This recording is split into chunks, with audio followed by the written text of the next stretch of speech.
Baik, selamat sore Bapak-Bapak, Ibu-Ibu semua. Senang sekali saya bisa bertemu dengan Bapak-Bapak, Ibu-Ibu, terutama yang sudah senior. Saya menghargai kehadiran para senior kita di dalam acara yang penting ini, dalam cuaca yang cukup baik. Jadi sudah menyediakan waktu. Saya menghargai kehadiran Bapak-Bapak, Ibu-Ibu. Ex-WNI adalah aset buat negara. Mereka yang dahulu WNI sekarang menjadi warga negara Kanada karena satu dan lain hal, itu adalah aset. Kalau kita melihat seorang Obama ketika menjadi presiden Amerika, hanya karena dia sekolah di Indonesia, kita begitu bangganya. Betul kan? Apalagi kalau seorang ex warga negara Indonesia menjadi mayor Toronto, lebih bangga lagi kita. Betul kan? Karena itu adalah aset. Karena bagaimana seorang ex warga negara Indonesia menjadi mayor Toronto tentu akan membawa dampak baik buat Indonesia, negara asalnya. Oleh karena itu pemerintah RI menghargai para diaspora Indonesia, dan karena itu ada perubahan progresif dalam aturan imigrasi melalui Undang-Undang 6 tahun 2011 yang akan kita bahas pada hari ini, dengan menyantumkan secara khusus pasal-pasal tentang hak dari ex-WNI untuk tinggal dan bekerja di Indonesia. Latar belakang dari sosialisasi ini adalah didorong oleh berbagai pertanyaan yang saya terima sebagai pejabat fungsi konsuler di KJRI ini, yaitu salah satunya adalah bagaimana caranya dapat kembali tinggal di Indonesia saat sekarang sudah menjadi warga negara Kanada. Saya juga mengikuti berbagai forum internet, diantaranya forum terbesar di Indonesia yaitu forum Kaskus, yang juga banyak menanyakan hal itu. Oleh karena itu, kami undang Bapak Firdaus Amir dan staf untuk naik ke panggung. Kita berikan tepuk tangan.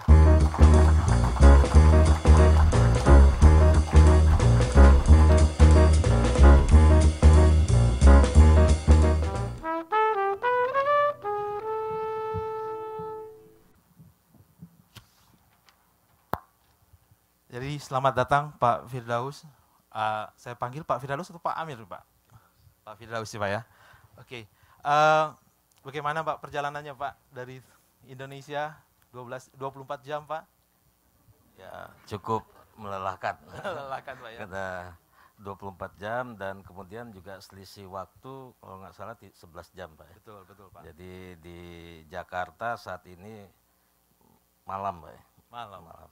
Jadi mungkin masih jet lag, masih ngantuk Pak ya? Ya, tapi dengan ketemunya bapak-bapak dan ibu-ibu sedemikian ramainya, jadi capeknya hilang Pak. Oh iya. Ya baik Pak. Oke, sebelum kita mulai memberikan mic kepada Bapak Firdaus, saya bacakan dulu CV riwayat hidup dari Bapak Firdaus. Nama lengkap adalah Bapak Firdaus Amir SH, Master Hukum. Pangkat golongan di PGPNS, di PNS-nya adalah 4C atau pembina utama. Jabatan syarat ini adalah Direktur Izin Tinggal dan Status Keimigrasian. Jadi memang direktur yang khusus menangani masalah-masalah yang akan kita bahas sekarang ini. Baik Pak, sebelum saya lanjutkan, saya ingin memberitahukan dulu kepada Bapak-Bapak Ibu bahwa kita punya 3 jam waktu untuk berdiskusi, dan dengan 3 isu utama, 3 item. Yang terutama adalah Undang-Undang Imigrasi nomor 6 tahun 2011, yang khusus kita akan bahas hanyalah pasal mengenai ex warga negara Indonesia. Kemudian Undang-Undang 12 tahun 2006, yang khusus kita akan membahas tentang hak 2 kewarganegaraan terbatas bagi orang-orang di bawah 18 tahun atau belum menikah. Dan yang terakhir adalah retirement visa atau visa lanjut usia untuk mereka yang berada di atas 55 tahun. Setiap sesi akan kita akhiri tanya jawab, lalu kemudian masuk lagi kepada isu kedua. Tetapi kita tentukan juga rule of the house-nya ketika nanti bertanya, agar langsung kepada pokok pertanyaan, tidak berputar-putar, tidak menanyakan hal yang sudah ditanyakan oleh pembicara sebelumnya atau penanya sebelumnya. Kemudian tidak melakukan perbandingan dengan peraturan negara lain karena setiap negara memiliki aturan dan kedaulatan masing-masing. Dan keempat, pembicara sekarang ini adalah berasal dari Direktorat Jenderal Imigrasi, sehingga pertanyaan yang di luar keimigrasian mungkin tidak akan selalu dapat dijawab. Pertanyaan-pertanyaan lebih limpahan yang misalnya karena waktu habis, bisa disimpan di dalam kertas, nanti kita akan jawab melalui email. Terakhir, dalam pertemuan ini akan ditampilkan berbagai slide, tetapi guna mendukung pelestarian lingkungan, kami tidak mencetak makalah tersebut, tetapi telah mengirimnya kepada email-email masing-masing hadirin yang meregistrasi. Tetapi untuk mereka-mereka yang tidak meregistrasi, silahkan tadi ada tulisannya tinyurl.com/sosialisasi-toronto. Saya ulangi, silahkan download langsung di www.tinyurl.com/sosialisasi-toronto. Silahkan buka dari laptop atau iPad atau dari smartphone Bapak-Bapak. Terima kasih. Saya serahkan kepada Pak Firdaus untuk memulai sosialisasinya. Terima kasih Bapak Moderator, Bapak Winbert. Assalamualaikum warahmatullahi wabarakatuh. Selamat sore serta salam sejahtera bagi kita semua. Masalah Undang-Undang Nomor 6 Tahun 2011 adalah undang-undang yang menggantikan Undang-Undang Nomor 9 Tahun 92.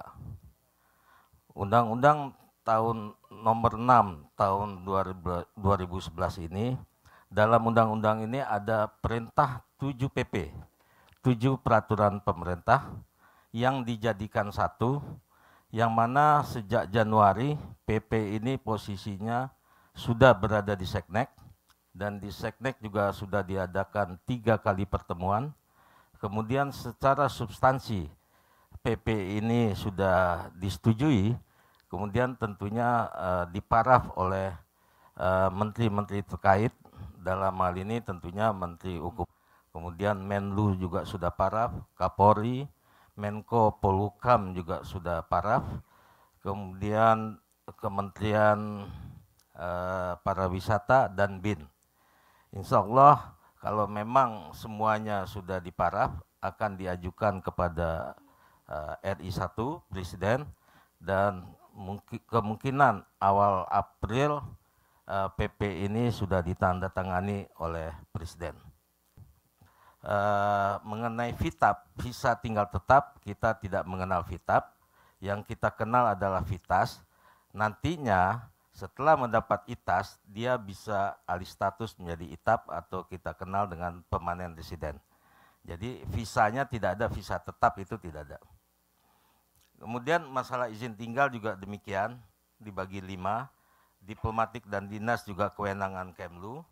Kemudian kunjungan, ITAS dan ITAP. Jadi kunjungan ini juga bisa alih status ke ITAS ketika kita sudah memenuhi syarat untuk mendapatkan ITAS, tidak harus keluar, bisa tetap di dalam, alih status menjadi ITAS. Begitu juga yang ITAS, karena tidak ada VITAP, dia bisa alih status menjadi ITAP. Di dalam ITAS ini, kalau kita lihat pasal 52, itu ada 6 hal. Dalam hal ini kami akan menggarisbawahi yang masalah E dan F. Yang E adalah orang asing yang kawin dengan warga negara Indonesia. Kemudian yang F adalah anak orang asing yang kawin dengan warga negara Indonesia. Kalau kita membaca antara E dan F, apa sih bedanya antara E dan F?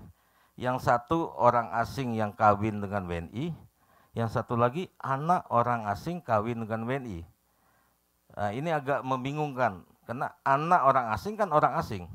Apa bedanya? Tapi ternyata apabila kita lihat di penjelasan di dalam pasal 52F yang dinamakan anak orang asing, yang dimaksud anak adalah anak dari janda atau duda orang asing, yang janda duda orang asing ini kawin dengan warga negara Indonesia, dan begitu juga anak angkatnya. Artinya di dalam undang-undang ini anak bawaan bisa mendapatkan ITAS ketika dia kawin dengan warga negara Indonesia. Begitu juga anak angkatnya. Anak angkat berdasarkan penetapan pengadilan, kemudian orang tuanya kawin dengan WNI, anak ini juga mendapatkan ITAS. Jadi beda antara E dan F itu bahwa yang satu adalah orang asing sendiri yang kawin dengan WNI, yang satu lagi anaknya maupun anak angkatnya. Jadi bagi WNI itu adalah anak tiri, itu dapat diberikan ITAS dan bahkan nantinya dapat dialihstatuskan menjadi ITAP. Di undang-undang yang lama, ikutan anak itu hanya dibatasi usia 18 tahun dan belum kawin. Tetapi di dalam undang-undang ini, untuk yang anaknya asing sudah dewasa, kemudian orang tuanya adalah warga negara Indonesia, maka anak ini dapat ikut tanpa dibatasi usia. Jadi kalau bapak-bapak atau ibu-ibu mempunyai anak yang usianya sudah 30 atau 40, bahkan sudah kawin, kemudian salah satu orang tuanya Indonesia, maka dia bisa ikut orang tuanya meskipun usianya di atas 18 tahun dan sudah kawin. Dan ini adalah suatu perubahan yang luar biasa daripada undang-undang yang lama. Kemudian juga masalah orang asing ex-WNI. Di dalam undang-undang yang lama, 992, kita tidak mengenal ex-WNI. Yang dikenal adalah repatriasi. Repatriasi itu adalah dulunya mereka ada Indonesia, dalam hal ini adalah Ambon, kemudian dia menjadi warga negara Belanda. Jadi itu pun melalui suatu tim panitia di dalam Kementerian Dalam Negeri, Palmal, Panitia Maluku. Yang sekarang ini kita tanpa membedakan siapa saja yang ex-WNI dapat diberikan ITAS, bahkan juga dapat alih status menjadi ITAP. Di ITAP setelah bertempat tinggal di Indonesia 3 tahun berturut-turut. Artinya setelah ITAS-nya ITAS 4, baru boleh menjadi ITAP. Itu yang pasal 60 ayat 1. Sedangkan pasal 60 ayat 2 adalah keluarga perkawinan campuran. Bagi keluarga perkawinan campuran, kita tidak melihat ITAS keberapakah dia. Yang penting perkawinannya telah melebihi dari 2 tahun. Jadi kalau ada keluarga mixed married, perkawinan di atas 2 tahun, meskipun dia baru datang, katakanlah dia baru minta ke KJRI Toronto, VITAS, tentu VITAS penguasaan Direktorat Jenderal Imigrasi, diberikan oleh KJRI Toronto, masuk ke Indonesia, diberikan ITAS. Ketika perkawinan telah 2 tahun, kita tidak menunggu berapa tahun tinggal di Indonesia, dia boleh menjadi ITAP, karena yang penting perkawinannya 2 tahun. Berikutnya adalah pasal 60 ayat 3. Pasal 60 ayat 3, undang-undang menyatakan pemberian ITAP-nya langsung. Jadi yang tadinya 3 tahun berturut-turut, yang satu lagi perkawinan 2 tahun, yang satu lagi undang-undang menyatakan langsung. Kepada siapakah diberikan ITAP secara langsung? 1, ex-subjek ganda terbatas. Artinya ketika dia mempunyai ganda terbatas dan dia memilih asing, karena untuk tertentu dia memilih asing, tapi dia ingin tinggal di Indonesia, maka kepada orang ini dapat langsung diberikan ITAP. Yang berikutnya, anak yang lahir dari orang tua pemegang ITAP. Jadi anak lahir di Indonesia, ibunya pemegang ITAP, maka anak ini langsung diberikan ITAP, karena orang tuanya adalah ITAP. Yang berikutnya adalah ex-WNI. Kemudian juga suami atau istri pemegang ITAP. Kepada yang 2 hal tadi, ex-ganda terbatas maupun anak yang lahir di Indonesia dari orang ibu pemegang ITAP, itu pemberian ITAP-nya langsung di kantor imigrasi. Sedangkan ex-WNI maupun suami atau istri pemegang ITAP, itu harus melalui alih status, cuman waktunya tidak ditentukan. Artinya begitu dia pegang ITAS, dia boleh hari ini dia dapat ITAS, besoknya atau 2 jam kemudian dia dapat mengajukan ITAP tentunya melalui alih status. Karena apa? Karena memang di luar itu kita tidak mengenal visa tinggal tetap. Jadi undang-undang menyatakan langsung hanya yang 2 hal tadi bisa langsung di Kanim, yang 2 lagi harus melalui alih status. Kemudian juga untuk mendapatkan ITAP ini kita harus ada pernyataan integrasi. Harus orang itu membuat pernyataan bahwa dia akan mentaati peraturan yang berlaku di Indonesia. Kemudian dia juga harus menghormati norma-norma adat kebiasaan yang berlaku di Indonesia. Kemudian tidak kalah pentingnya dia harus bisa berbahasa Indonesia.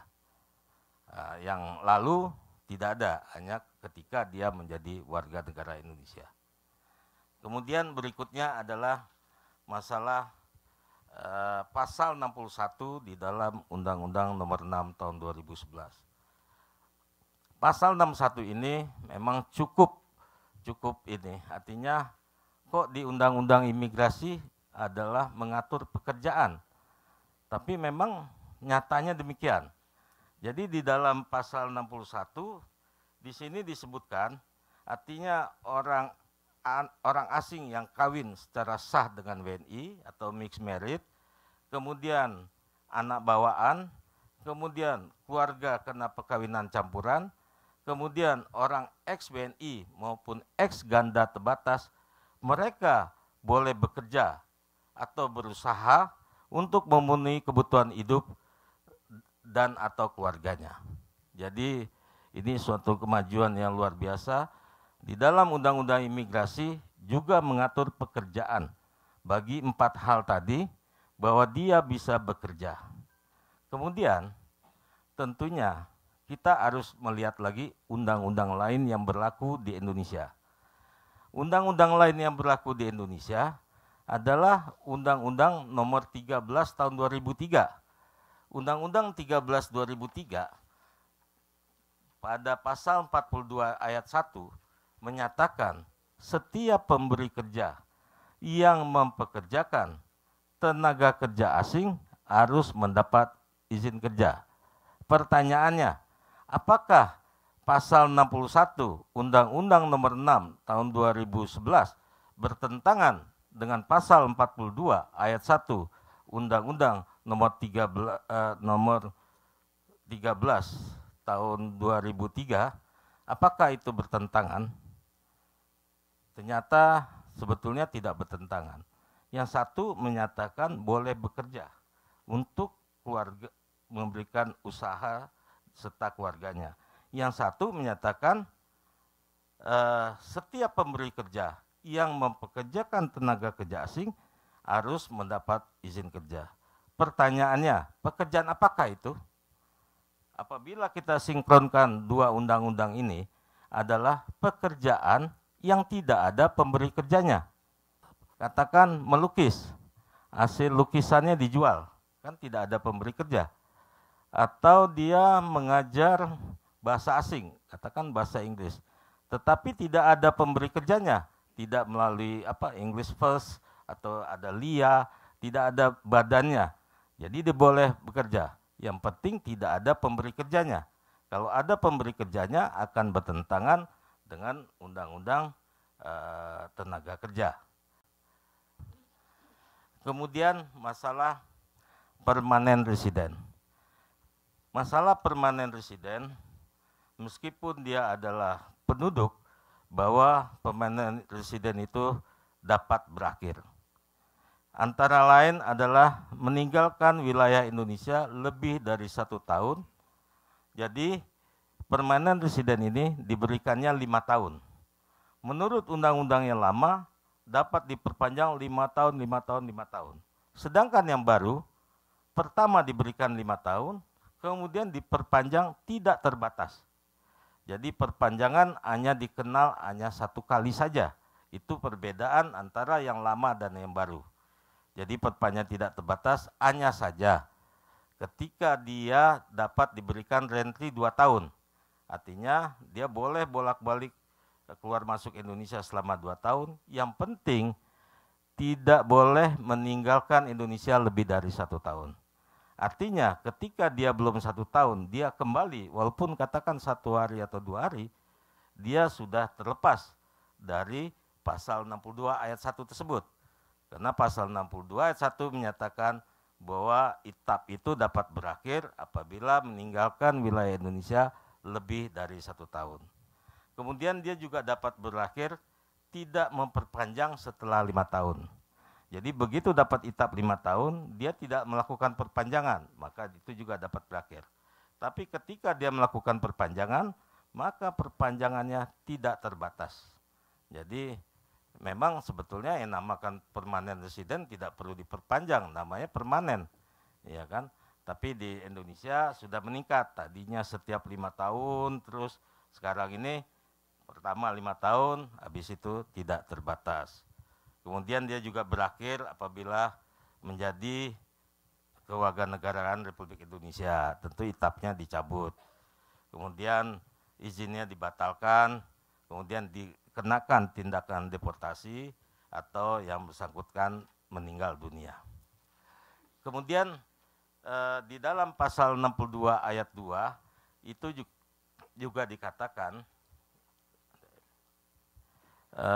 bahwa itap itu dapat dibatalkan karena ada beberapa hal. Yang tadinya yang salah satunya adalah melanggar penyataan integrasi. Jadi apabila kita setelah menandatangani penyataan integrasi, katakan dia penyataan integrasi itu juga akan dimuat apabila kan diperpanjang tidak terbatas. Tetapi ketentuannya setiap 5 tahun melaporkan ke kantor imigrasi. Jadi segala perubahan, katakan tadi dia mempunyai istri kemudian bercerai harus dilaporkan perubahan. Yang tadinya tinggalnya di suatu daerah pindah itu juga dilaporkan. Nah, nantinya ini juga kita masukkan di dalam pernyataan integrasi. Jadi ketika melanggar pernyataan integrasi mereka bisa itapnya bisa dibatalkan. Kemudian dalam hal ini yang menarik adalah masalah putus perkawinan orang asing yang kawin sah dengan WNI karena perceraian berdasarkan putusan pengadilan, kecuali perkawinannya telah berusia 10 tahun. Kita beralih kepada masalah penjaminan. Nanti ada pasal 63 ayat 5-nya menganulir pasal 62 ayat 2 huruf G. Di dalam pasal 63 Undang-Undang Nomor 6 tahun 2011 kita kenal masalah penjaminan. Kalau dulu namanya sponsor, undang-undang sekarang mengatakan penjaminan. Pada 63 ayat 1 disebutkan bahwa untuk warga negara asing tertentu wajib memiliki penjamin. Pertanyaannya, siapakah warga negara asing tertentu? Kita lihat penjelasan di dalam pasal 63 ayat 1. Di sana dikatakan, yang dimaksud warga negara asing tertentu adalah pemegang ITAS dan ITAP, harus mempunyai penjamin. Kemudian 63 ayat 2 itu adalah kewajiban penjamin. Kewajiban penjamin adalah bertanggung jawab terhadap keberadaan dan kegiatannya, antara lain dia melaporkan perubahan status sipil, status keimigrasian maupun perubahan alamat. Itu 63 ayat 2. Sedangkan 63 ayat 3, apabila terjadi biaya di dalam dia menjamin seseorang, katakan overstay itu bayarnya per hari 200.000 dan ini tidak boleh lebih dari 60 hari. Jadi di bawah 60 hari boleh dibayar dengan biaya beban sehingga masalahnya ketika dibayar tidak menjadi masalah. Tetapi overstay yang di atas 60 hari itu memang tidak bisa dibayar. Jadi itu memang harus dikeluarkan dari Indonesia dan dikenakan tindakan keimigrasian. Ini adalah tugas dari penjamin yang dulu kita kenal sponsor. Kemudian di dalam 63 ayat 4 dinyatakan ketentuan penjamin tidak berlaku bagi orang asing yang kawin sah dengan WNI. Jadi ibu-ibu mixed married perkumpulan yang ada di Jakarta, mereka selalu megang bahwa kami tidak perlukan penjaminan. Tetapi kalau dibaca penjelasan 63 ayat 4 tidak diperlukan penjamin karena pasangan yang WNI dengan sendirinya bertanggung jawab terhadap pasangan asing dan anaknya. Karena dengan ikatan perkawinan tadi, dengan sendirinya dia bertanggung jawab atau menjamin pasangan yang asing. Nah, kemudian ini yang 63 ayat 5, ini menjawab pasal 62 ayat 2 huruf G. Pasal 62 ayat 2 huruf G, itab dapat dibatalkan apabila terjadi perceraian berdasarkan penetapan pengadilan kecuali di atas 10 tahun. Ternyata di dalam 63 ayat 5 bahwa ketentuan sebagai di mana dimaksud pasal 62 ayat 2 huruf G tadi tidak berlaku apabila mempunyai penjamin baru. Artinya yang di bawah 10 tahun seperti yang bule tadi 8 tahun, sebetulnya kalau dia baca 63 ayat 5, dia tidak usah khawatir. Asal dia mempunyai penjamin baru. Penjamin baru ini siapa? Siapa saja. Yang penting, tidak harus. Kalau istri baru udah jelas. Maksudnya kalau istri baru sudah jelas bertanggung jawab terhadap pasangannya. Maksud kami itu. Tapi ketika dia bercerai, kemudian dia mempunyai penjamin, siapa saja yang penting warga negara Indonesia, maka dia itabnya tidak dibatalkan. Dasarnya adalah pasal 63 ayat 5 Undang-Undang Nomor 6 2011. Jadi memang undang-undang ini sangat rumit, antara satu pasal dan pasal lainnya sangat berhubungan erat. Jadi ketika kita hanya baca 62 ayat 2 huruf G, pasti di kepala kita menyatakan bahwa perkawinan yang di bawah 10 tahun terjadi perceraian itulah batal. Tidak berlaku apabila mempunyai penjamin baru. Artinya yang di bawah 10 tahun seperti yang 8 tahun, sebetulnya kalau dia baca 63 ayat 5, dia tidak usah khawatir. Asal dia mempunyai penjamin baru. Penjamin baru ini siapa? Siapa saja, yang penting, tidak harus. Kalau istri baru udah jelas. Maksudnya kalau istri baru sudah jelas bertanggung jawab terhadap pasangannya. Maksud kami itu.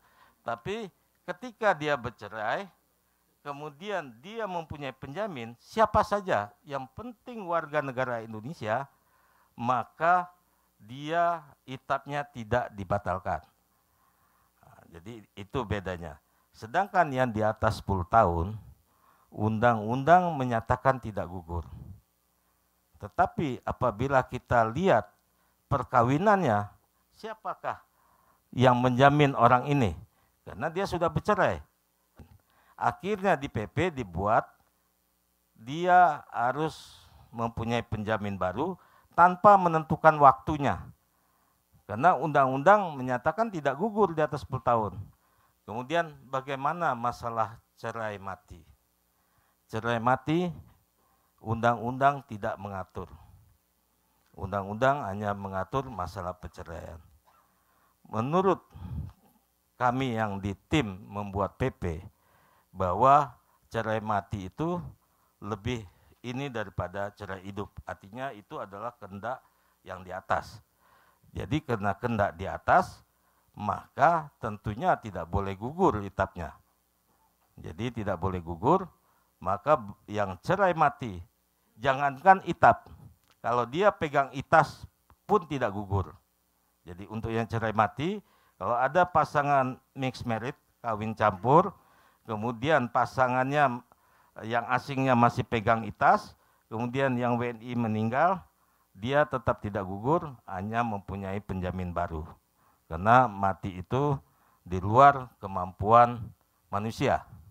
Sehingga itas pun yang penting dia ada penjamin baru.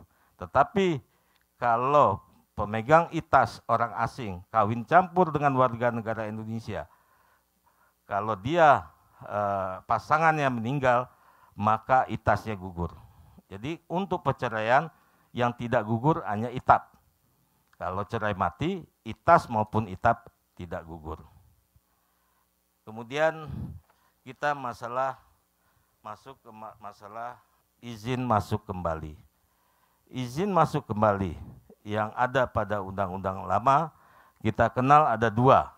Satu, multiple reentry permit, yang berikutnya ada single reentry permit.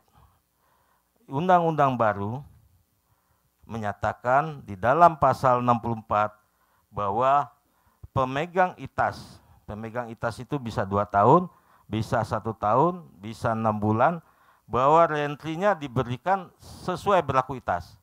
Jadi kalau ITAS 2 tahun diberikan reentry 2 tahun. Dan reentry ini berlaku beberapa kali perjalanan. Jadi otomatis reentry ini beberapa kali perjalanan. Jadi ketika ada orang asing pegang ITAS tinggal di Indonesia, ITAS-nya 2 tahun, reentry-nya juga dikasih 2 tahun. Dan dia dalam waktu 2 tahun dia boleh bolak-balik, yang penting kembali ke Indonesia tidak lebih dari reentry yang diberikan. Begitu juga pemegang ITAP. Pemegang ITAP reentry-nya diberikan 2 tahun. Hanya saja ingat pasal 62 ayat 1 tadi, bahwa walaupun reentry kita 2 tahun, agar ITAP-nya tidak berakhir, maka dia harus kembali ke Indonesia sebelum waktu 1 tahun. Jadi memang pada intinya untuk kembali itu sesuai reentry. Tetapi karena dia pemegang permanent resident, ketentuannya jangan melebihi 1 tahun meninggalkan Indonesia. Jadi nanti katakanlah bapak-bapak yang ex-WNI, katakan dapat permanent resident karena memang sekarang ini sangat mudah, bahkan langsung tidak perlu tinggal di Indonesia 3 tahun berturut-turut.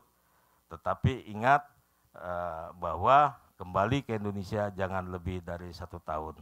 Dan ini dibandingkan negara lain, ketentuan ini sangat lunak, karena di negara lain kalau nggak salah dari Pak Winber bahwa di Kanada saja dalam waktu berapa harus tinggal di Kanada sekian lama. Sedangkan peraturan kita di Indonesia tidak menentukan berapa lama dia tinggal, yang penting setelah dia mendapatkan ITAP, dia harus kembali ke Indonesia tidak melebihi dari 1 tahun. Walaupun hanya sehari 2 hari, karena undang-undang hanya menyatakan tidak meninggalkan wilayah Indonesia melebihi dari 1 tahun.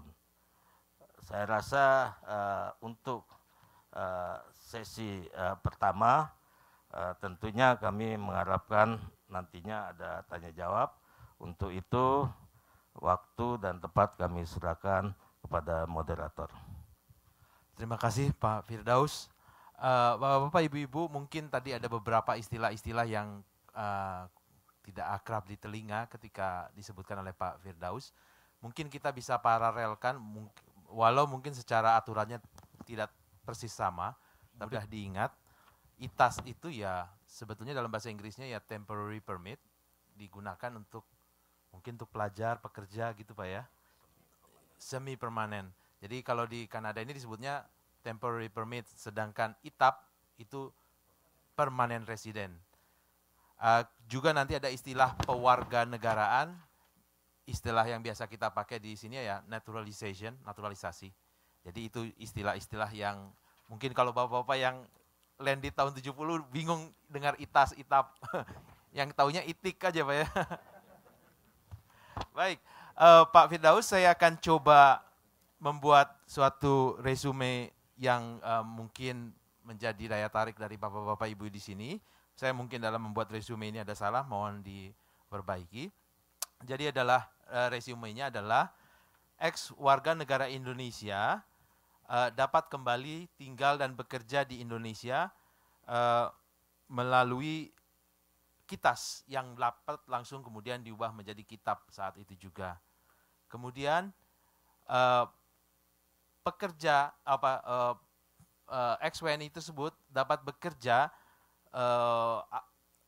tanpa perlu IMTA apabila itu adalah jenis pekerjaan yang self-employed, artinya bekerja sendiri. Sedangkan kalau menggunakan ada majikan, maka majikannya itu harus menggunakan IMTA. IMTA adalah izin mendatangkan tenaga asing. Ya, atau kalau izin mempekerjakan tenaga asing, atau equivalentnya di Kanada adalah LMO, Labor Market Opinion, ya.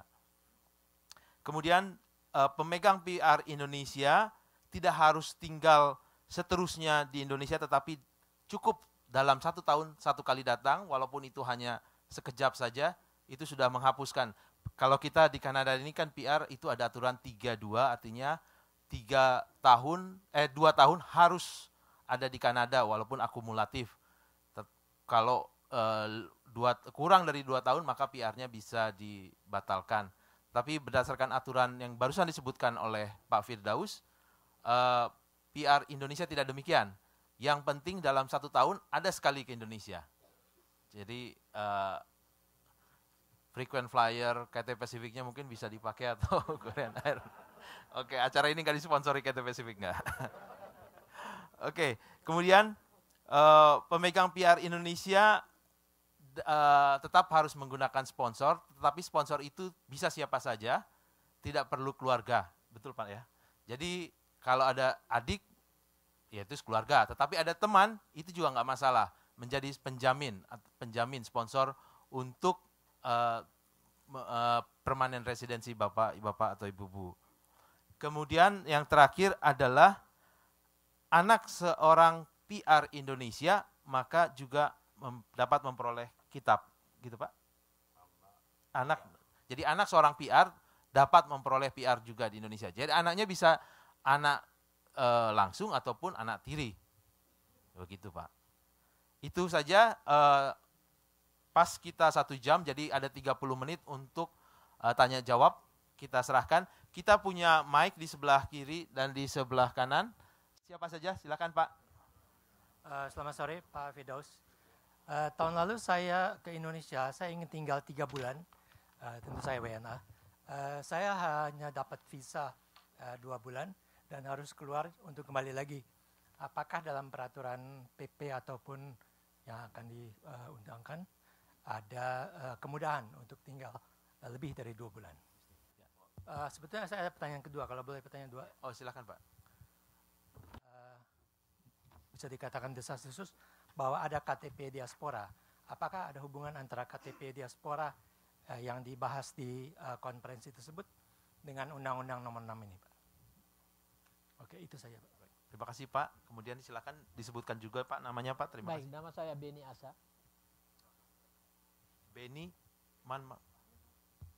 Beni Asa. Beni Asa. Pertanyaan yang pertama adalah tadi kan disebutkan yang berhak memperoleh ITAP adalah ex warga negara Indonesia, yang berarti pengertiannya yang sudah menjadi warga negara asing. Pertanyaannya apakah karena ada istilah ex itu terjadi di masa lalu atau ini juga berlaku bagi orang yang memperoleh warga negara asing sesudah undang-undang ini berlaku. Jadi misalnya kalau saya memperoleh warga negara Kanada tahun depan, apakah itu juga berlaku untuk saya? Pertanyaan berikut, yang kedua adalah tadi disebut-sebut ada perkawinan ya, usia 10 tahun. Apakah jumlah tahun itu dihitung setelah mendapatkan ITAP atau literal? Artinya bahwa kalau hari ini satu warga negara asing sudah menikah dengan warga negara Indonesia 10 tahun yang lalu, kemudian tahun depan dia memohon ITAP, otomatiskah itu sudah dipenuhi atau 10 tahun itu dihitung sejak tahun depan? Pertanyaan yang ketiga, mungkin ini bukan bidang imigrasi, tetapi ya kalau bisa dijawab terima kasih, kalau tidak apa-apa. Apakah pemegang ITAP di Indonesia itu menjadi subjek semua hukum dan peraturan yang ada di Indonesia? Terutama tadi hanya disebut masalah bekerja, mendapatkan nafkah dan sebagainya. Bagaimana mengenai kepemilikan hak perorangan? Apakah seorang pemegang ITAP juga berlaku undang-undang pemilikan perorangan di Indonesia, dalam arti misalnya berhak memiliki rumah dan tanah seperti warga negara Indonesia? Saya kira cukup banyak ya pertanyaannya. Terima kasih. Terima kasih Pak. Satu lagi mungkin seorang pertanyaan, silakan. Nama saya Meling Kue. Tadi Papa mention about dalam 1 tahun mesti balik, and then within that 5 years, is it mesti jadi warga negara Indonesia? Or Indonesia sekarang accept a dual citizenship? Jadi Indonesia and Canadian. Terima kasih Bu. Saya serahkan kepada Pak Firdaus untuk menjawab 3 pertanyaan. Ya, terima kasih Bapak Moderator. Pertanyaan pertama dari Pak Yusni, masalah visa kunjungan barangkali ya, yang 2 bulan. Visa kunjungan yang lalu, sebetulnya visa kunjungan itu memang diberikan maksimal 2 bulan, dan itu dapat diperpanjang 5 kali Pak, sebulan-sebulan, totalnya 7 bulan.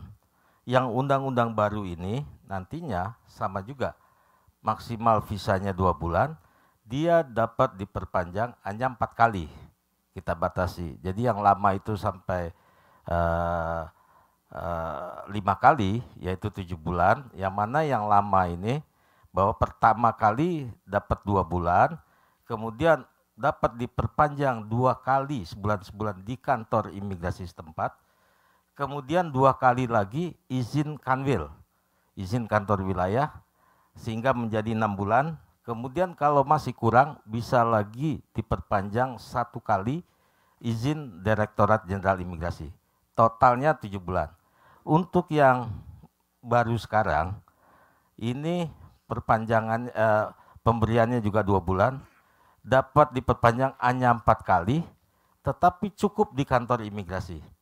Jadi ininya kurang, tidak sampai 7 bulan, tapi 4 kali, artinya sebulan, tapi cukup hanya di kantor imigrasi, tidak perlu ke wilayah dan tidak perlu ke kantor pusat. Jadi ininya lebih, hanya waktunya kurang, karena kami merasakan bahwa untuk kunjungan itu 6 bulan sudah cukup lama. Kemudian pertanyaan masalah KTP diaspora dengan Undang-Undang Nomor 6 Tahun 2011. Saya kurang ini, artinya hanya saja kalau di Undang-Undang Nomor 6 2011 kelebihan untuk diaspora. Diaspora itu kalau nggak salah, kalau kita bagi ada 3 kategori. Satu adalah WNI yang berada di luar negeri. Yang kedua adalah ex-WNI tadi. Yang ketiga adalah spouse atau keluarga dari WNI, suami atau istrinya WNI maupun keturunannya. Itu yang kita akomodir supaya mendapatkan ITAP, artinya untuk mendapatkan permanent resident, bahkan mereka dapat bekerja yang tidak ada pemberi kerjanya. Sedangkan untuk katakanlah ada pertanyaan, saya warga negara Amerika waktu di diaspora di Kemlu, saya adalah warga negara Amerika ex-WNI. Ketika mendapat VOA, kok perlakuannya sama? Ya memang di undang-undangnya demikian. Nanti kalau memang ada perbedaan, tentunya bisa saja. Tentunya karena ini undang-undang, undang-undangnya tentunya harus dirubah. Karena undang-undang ini sebetulnya lahirnya juga sebelum ada diaspora sih, 2011, dan diaspora itu kalau nggak salah 2012.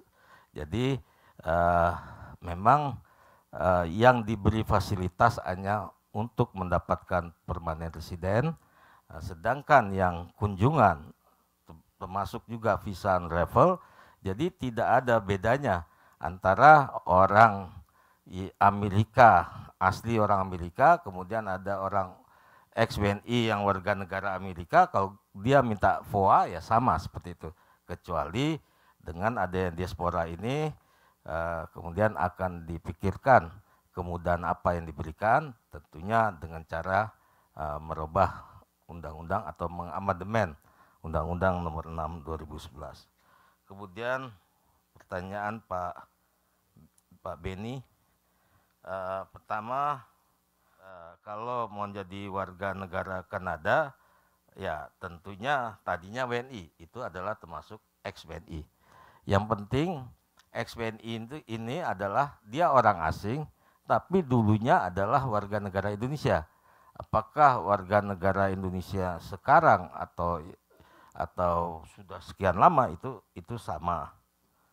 Kemudian juga masalah waktu, masalah jumlah dihitung yang tadi pemegang ITAP yang 10 tahun, yang masalah perkawinan tadi ada yang 10 tahun, ada yang di bawah 10 tahun. Tapi intinya sebetulnya kalau kita melihat tadi artinya pasal 62 ayat 2 huruf G tadi kan bahwa ITAP itu akan dibatalkan apabila kecuali perkawinan di atas 10 tahun. Tetapi kalau dilihat 63 ayat 5 sebetulnya di bawah 10 tahun juga tidak gugur. Yang penting ada penjamin baru. Jadi baik di atas 10 tahun maupun di bawah 10 tahun itu sama, tidak gugur. Hanya bedanya kalau di bawah 10 tahun dia harus cari ahli penjamin selama waktu 60 hari setelah perceraian. Jadi begitu cerai waktu 60 hari. Ketika terlewati waktu 60 hari maka ITAP-nya dibatalkan. Sedangkan yang di atas 10 tahun karena undang-undang tidak menyebut bahwa itu akan batal, tetapi 63 ayat 1 menyatakan bahwa setiap pemegang ITAS dan ITAP harus ada penjamin. Jadi tidak ditentukan waktunya. Kemudian pertanyaan apakah pemegang ITAP masalah kepemilikan rumah dan tanah. Masalah kepemilikan rumah dan tanah ini kan ranahnya adalah instansi lain. Jadi kami tidak berani menyebutkan bahwa ITAP itu boleh mempunyai rumah atau tanah.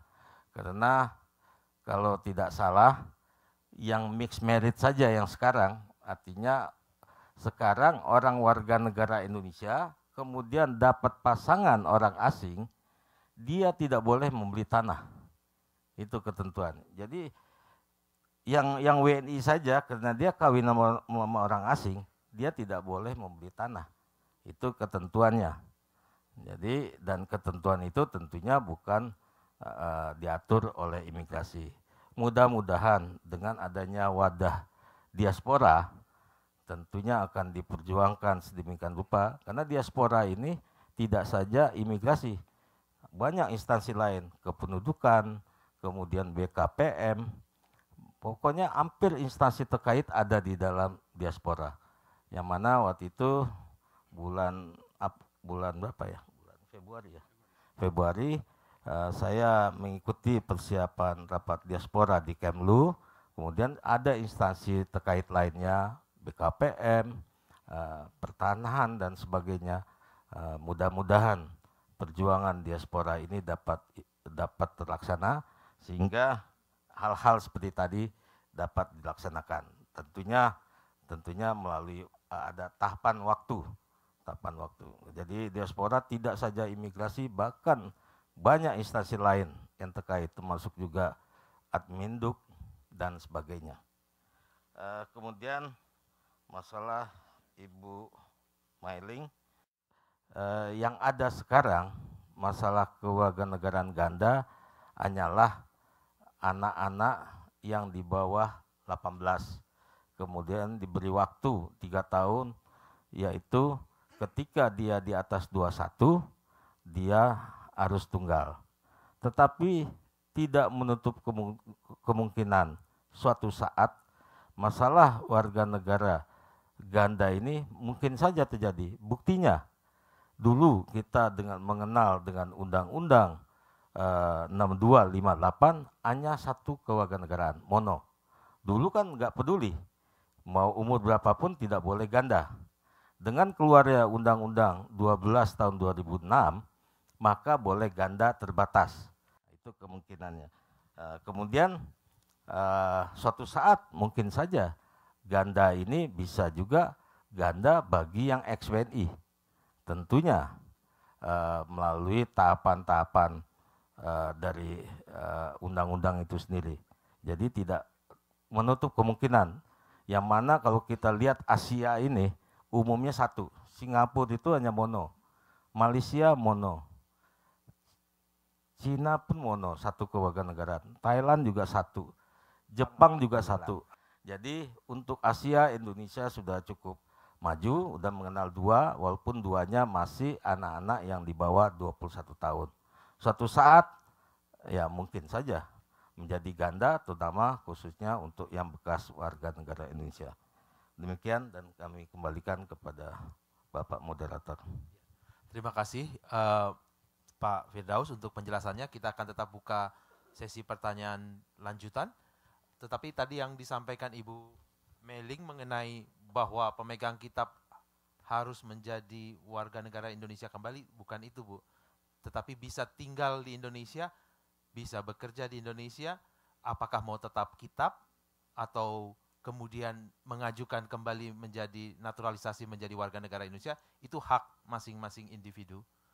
Dan khusus mengenai dua kewarganegaraan terbatas, kita akan bahas nanti secara terpisah, jadi nanti akan ada lebih pendalaman lagi.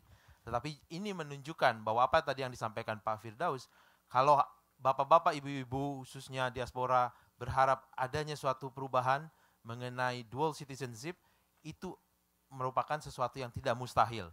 Undang-undang adalah buatan manusia, undang-undang dapat diamandemen. Bahkan Undang-Undang 45 yang dulu sakral pun sekarang sudah diamandemen. Artinya, jikalau ada keinginan ke situ, kemudian ada desakan, ya bukan suatu yang mustahil, 10 atau 20 tahun mendatang, itu akan terwujud. Baik, berikutnya, jikalau ada pertanyaan lagi, lanjutan untuk tetap pada topik yang sama, silahkan. Selamat sore Pak, nama saya Ganang. Pertanyaan saya mengenai penjamin. Yang tadi Bapak sebutkan bahwa kalau saya tidak salah, setiap pemegang ITAP atau status ITAP harus punya penjamin secara umum, baik melalui pasangannya atau orang lain. Juga telah dikemukakan tadi bahwa penjamin tadi punya kewajiban mengenai hal-hal yang harus dia jaminkan terhadap orang yang dia jamin. Pertanyaan saya, ada syarat-syarat khusus nggak Pak untuk sebagai penjamin? Yang udah pasti kelihatannya harus WNI. Tapi apakah ada syarat khusus, misalnya apakah dia harus mempunyai income tertentu, apakah dia harus masih aktif sebagai pegawai, atau apakah pensiunan bisa menjadi penjamin, dan seterusnya, dan seterusnya. Itu saja Pak, terima kasih. Selanjutnya kalau ada pertanyaan, silakan langsung berdiri saja Bu. Pak. Silakan langsung ke mic, ya. Nama saya Usman Hamdani. Jadi Undang-Undang Nomor 6 2011 kata Pak tadi ada 4 jenis visa, yaitu visa diplomatik, visa dinas, keduanya urusan Kemlu kan. Lalu ada visa kunjungan dan visa tinggal terbatas. Nah, visa kunjungan itu bisa diambil sebelum berangkat ke Indonesia, umpamanya di KJRI ini. Atau bisa diambil kapan tiba di Indonesia, visa on arrival. Bagaimana dengan visa tinggal terbatas? Apakah bisa diambil sebelum berangkat ke Indonesia? Jadi itu saja Pak. Satu lagi penanya, silakan. Nama saya Franklin. Saya mau tanya, tadi kan katanya kalau ex-WNI bisa dapat kitab langsung. Yang saya mau tanya itu sebelum dapat kitab yang katanya bisa langsung itu harus punya visanya tuh betul-betul harus kitas, atau bisa konversi dari visa sosial budaya. Maksud saya sosial budaya itu yang visa 2 bulan itu.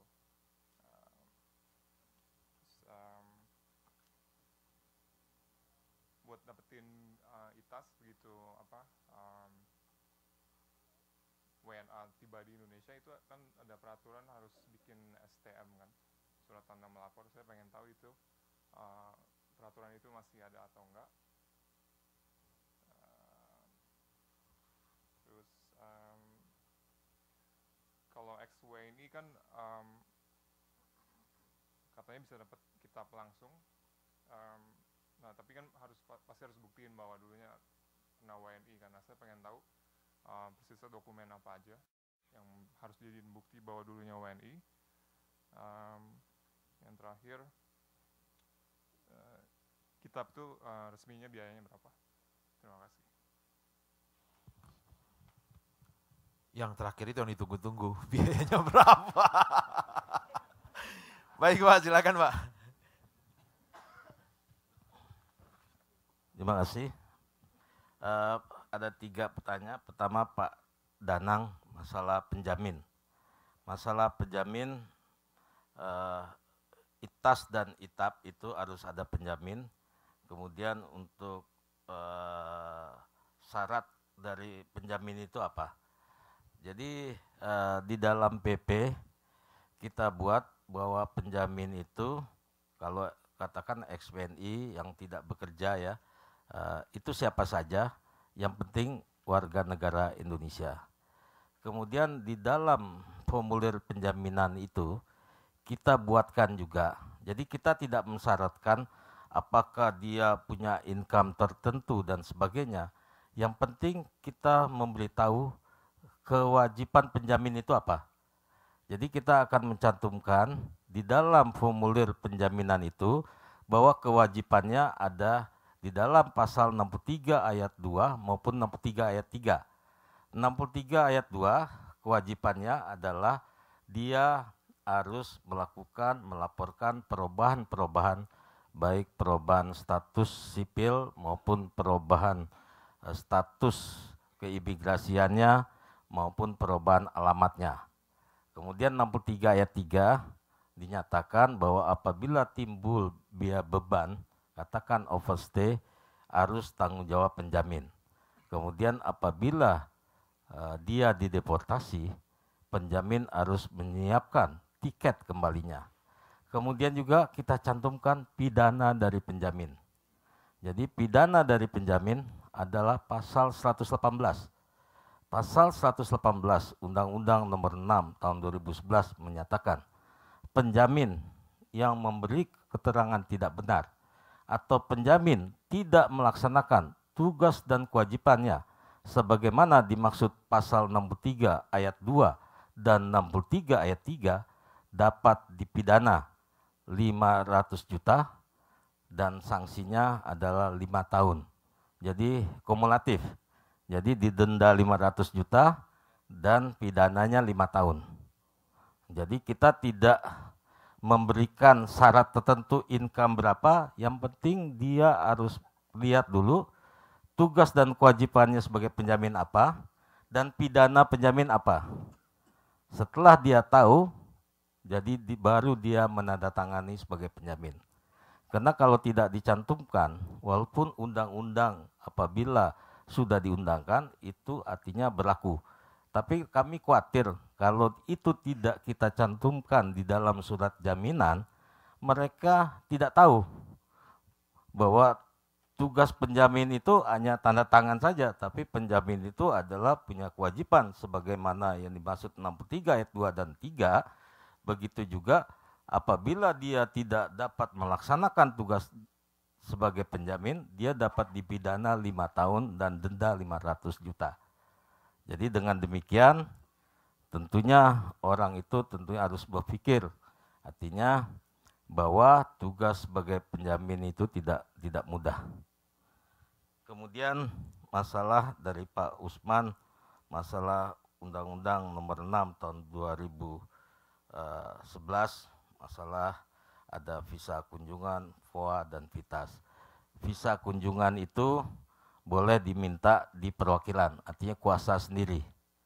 Sedangkan kalau VOA, ya memang VOA itu bisa diinikan VKSK, visa kunjungan saat kedatangan. Artinya diberikan pada saat di TPI, di tempat pemeriksaan imigrasi. Bedanya kalau VOA itu tidak bisa hanya diperpanjang 1 kali. Artinya dia dapat 30 hari, diperpanjang 1 kali, 60 hari, dia tidak boleh diperpanjang dan dia tidak boleh dialihkan menjadi izin tinggal lain. Sedangkan visa kunjungan, dia 2 bulan, dia bisa diperpanjang sampai 4 kali, kemudian dia juga boleh dialih statuskan menjadi ITAS.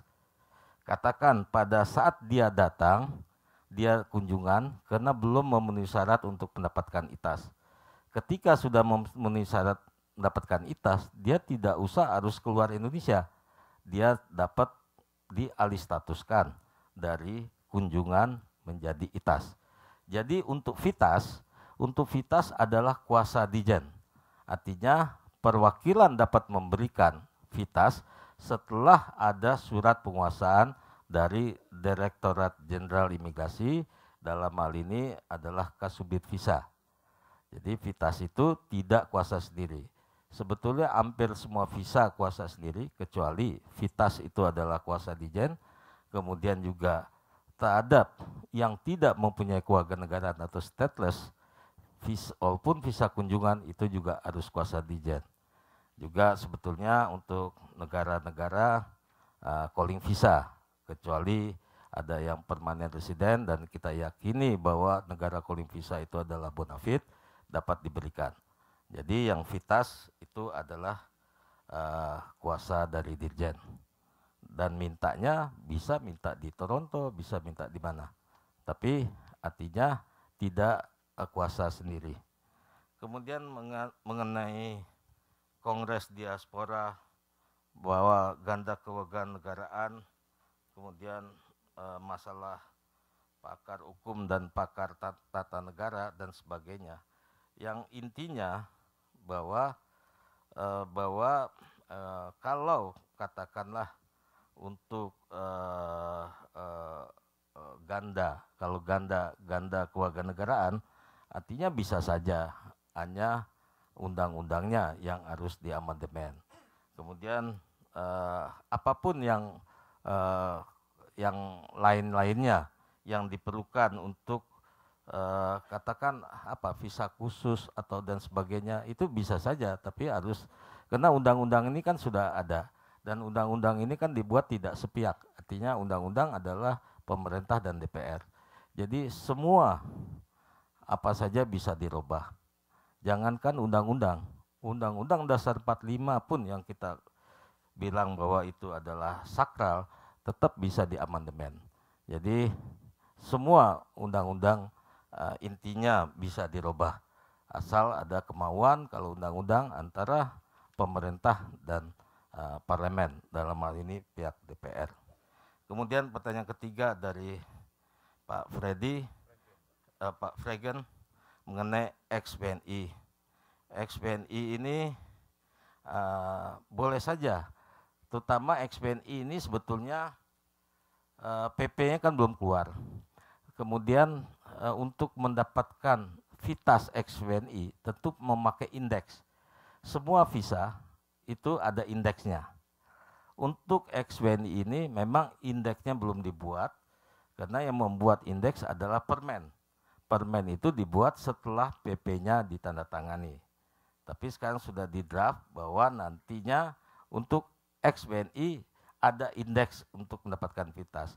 Namun demikian, meskipun belum ada indeksnya, apabila ex-WNI ini datang pakai kunjungan, kita kebetulan itu di tempat di direktorat saya, kita sudah mengalih statuskan ex-WNI ini ketika datang pakai kunjungan kita jadikan ITAS. Kemudian setelah dapat ITAS, kita jadikan ITAP. Syaratnya yang penting dia menunjukkan bukti bahwa dia pernah menjadi warga negara Indonesia. Contohnya, apabila dia masih mempunyai fotokopi atau paspor lamanya yang menyatakan dia warga negara Indonesia, itu adalah suatu bukti bahwa dia ex-WNI. Atau akta lahir yang menyatakan dia warga negara Indonesia, itu juga bukti bahwa dia ex-WNI. Atau surat nikah yang menyatakan dia adalah warga negara Indonesia. Atau ijazah, yang ijazah itu menyatakan dia WNI. Jadi kita tidak menentukan, salah satu saja yang menyatakan dia adalah bekas WNI, itulah yang syarat dari yang dikatakan ex warga negara Indonesia. Kemudian masalah STM. STM itu surat tanda melapor dari pihak kepolisian.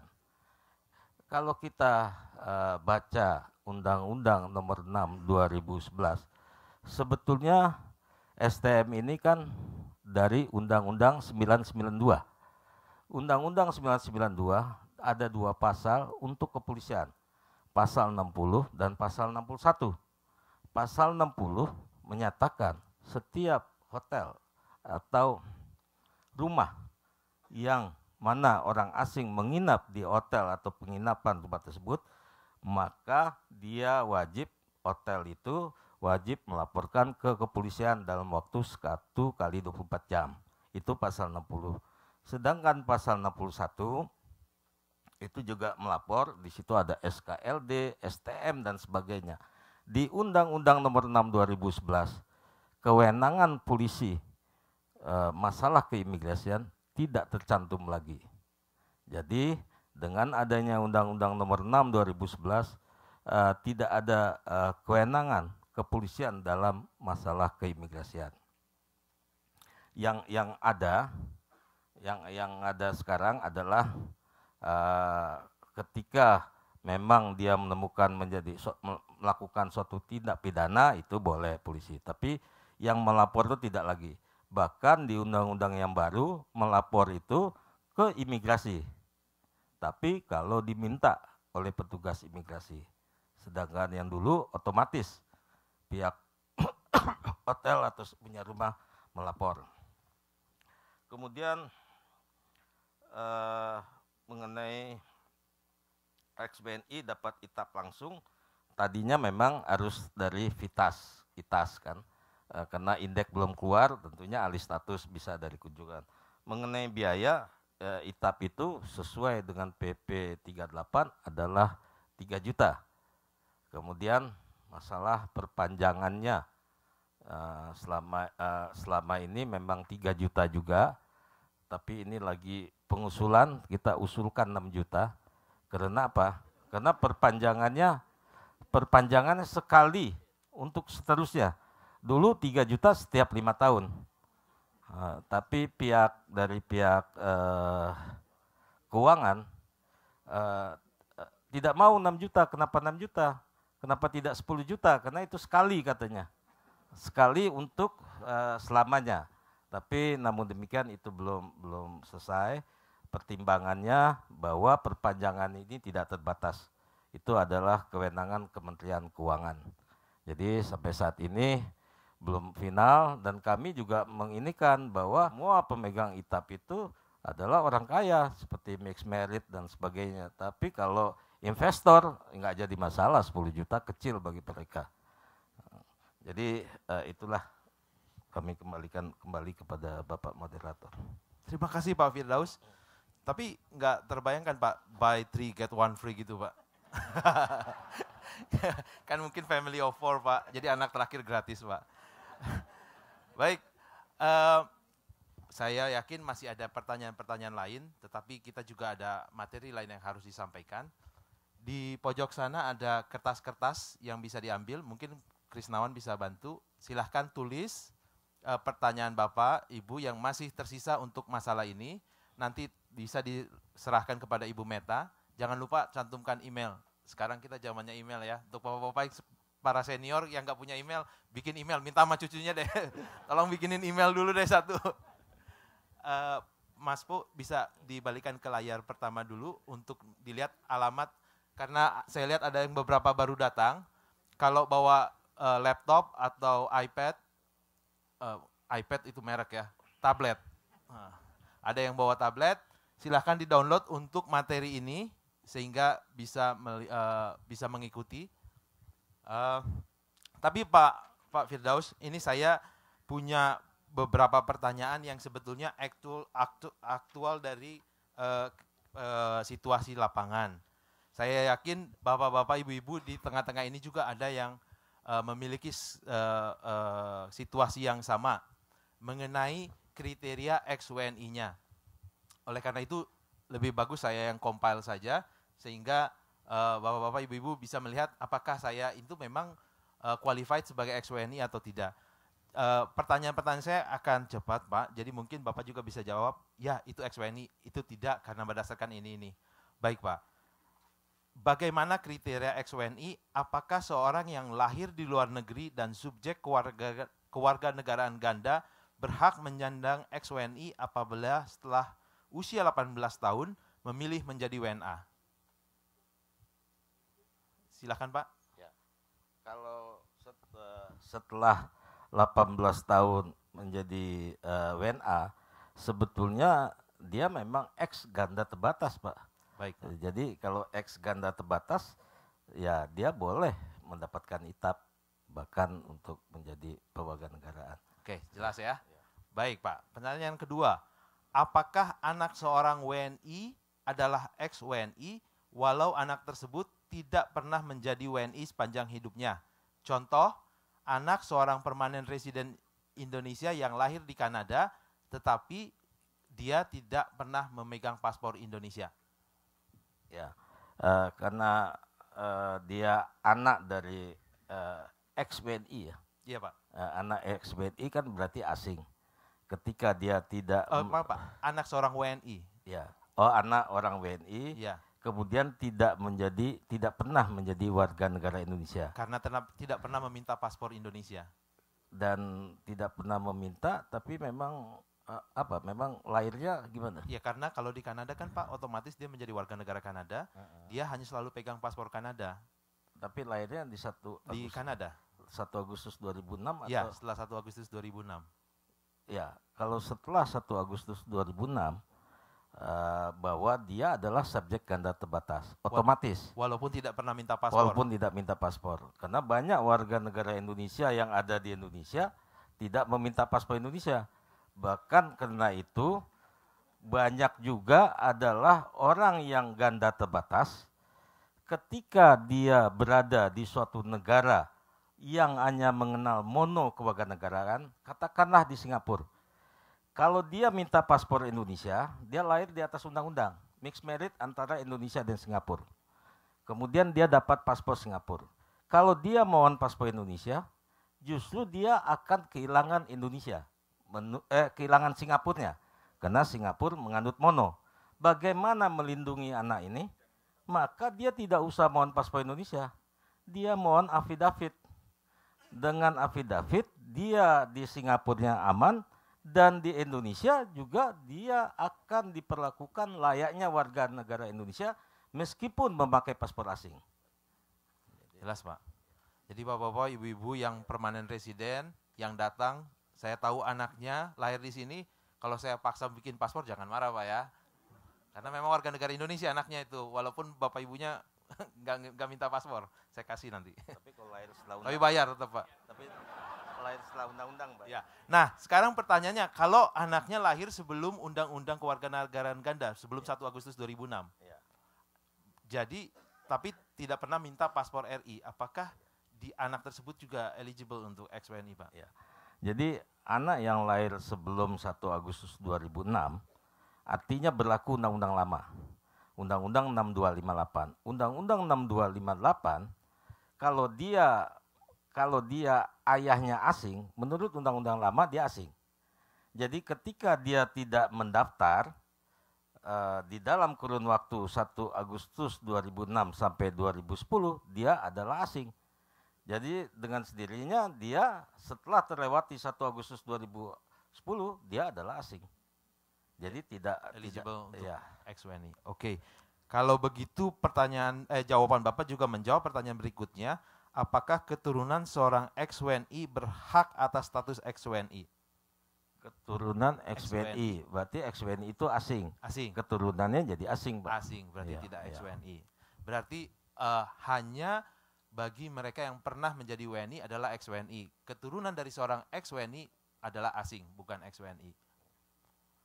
Apakah seorang WNI yang menjadi WNI karena naturalisasi dan sekarang dia menjadi WNA berhak atas status ex-WNI? Artinya misalkan dia adalah keturunan India, Arab, Cina, Barat yang tiba di Indonesia, kemudian naturalisasi, mungkin seperti Frans Magnus Suseno. Kemudian dia kembali lagi menjadi orang Belanda atau orang Jerman. Apakah dia berhak untuk status ex-WNI, Pak? Berhak. Yang penting sebetulnya intinya dia pernah jadi WNI, sekarang menjadi asing. Jadi kuncinya itu, mau naturalisasi, mau apapun caranya, yang penting dia pernah menjadi warga negara Indonesia, itu namanya ex-WNI. Oke.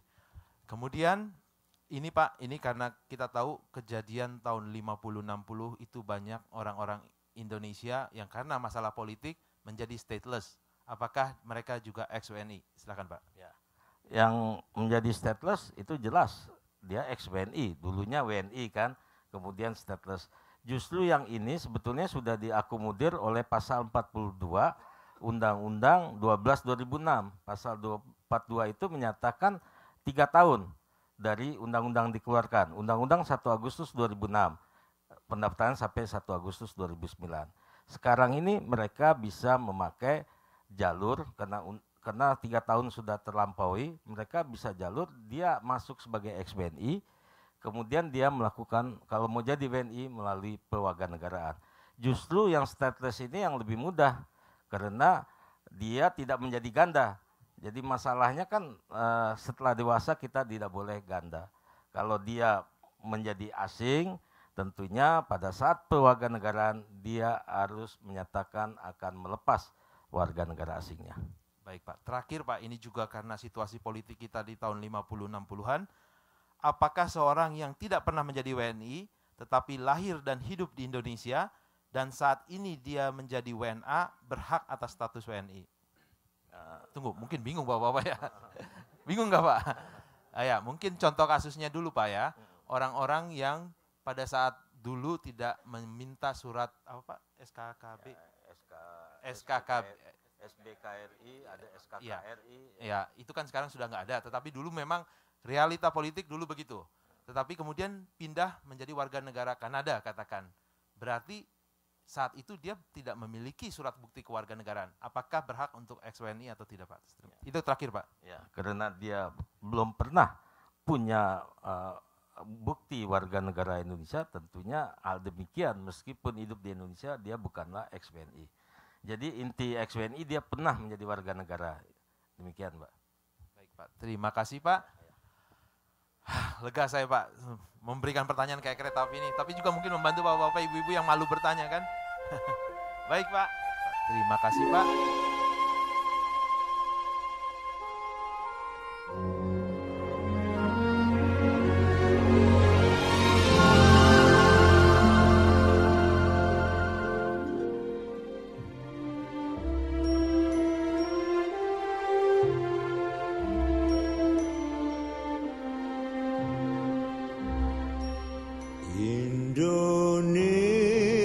Indonesia tanah air beta pusaka